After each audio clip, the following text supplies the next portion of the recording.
Is the LG Aristo 5 worth buying in 2021? Well, in this video, we're gonna find out.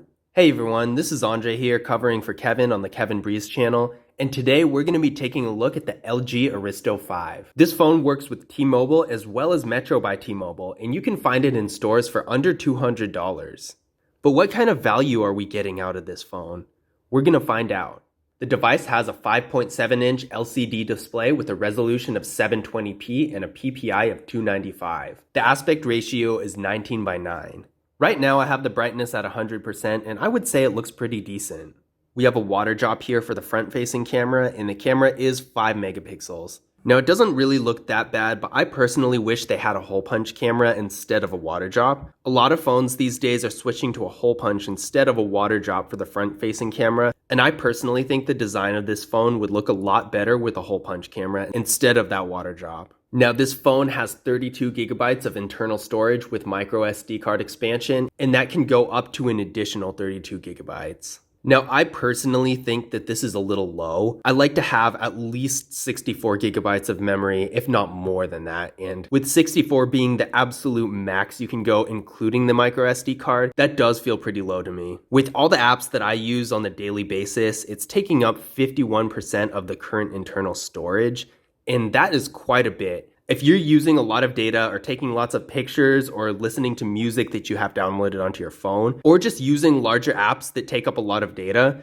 then you're gonna definitely run into some trouble with the storage. Again, you can expand the storage with a micro SD card up to 32 gigabytes, but I still wish they had a larger limit for the micro SD card expansion, or they made the internal storage itself a little bit bigger. Now, there's no wireless charging with this phone, unfortunately, but there is a fingerprint scanner on the back.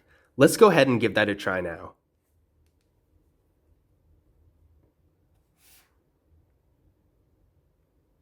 That's pretty fast. Let's try it one more time.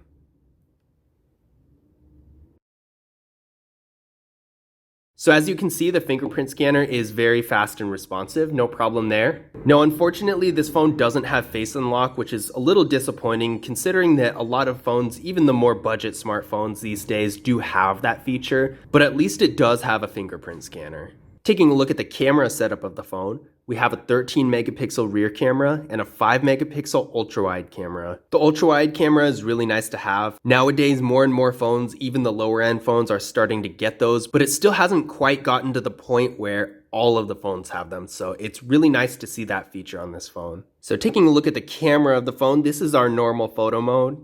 And then if you press this button right here, you can get into ultra-wide. There's also portrait mode if you want a blurred out background, of course.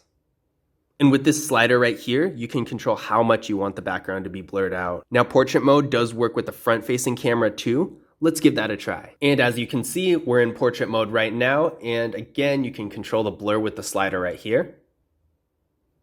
Now, internally, we're getting 2 gigabytes of RAM with the MediaTek Helio P22 processor. On the Geekbench 5 benchmark test, this phone has a single core score of 137 and a multi-core score of 486. Now, these speeds are definitely not the fastest out there, but they're not bad either. If you're using the device for simple tasks like making calls, sending text messages, light social media, and web browsing, this processor is going to hold up fine.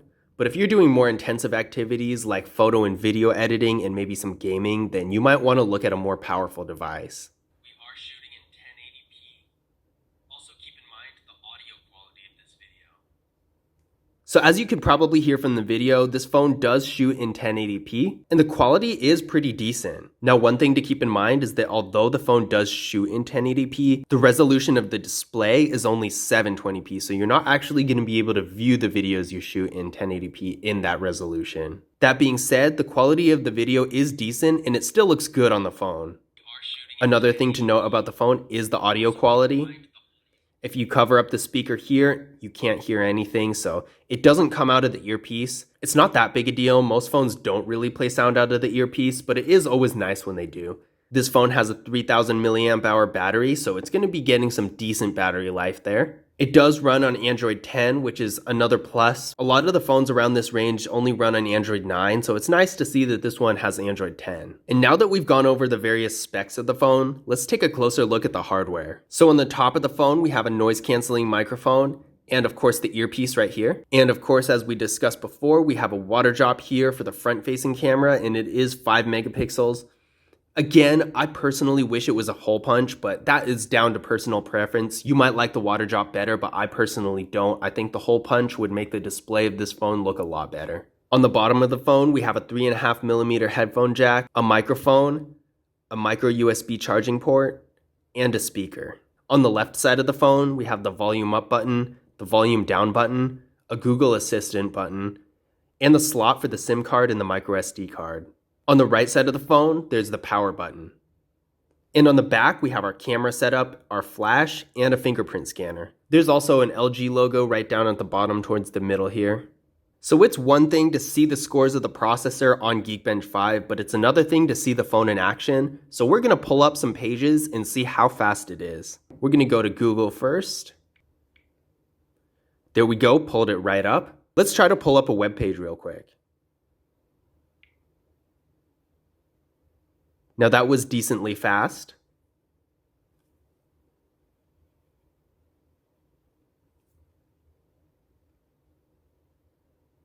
And as you can see, this phone is running really well with web browsing.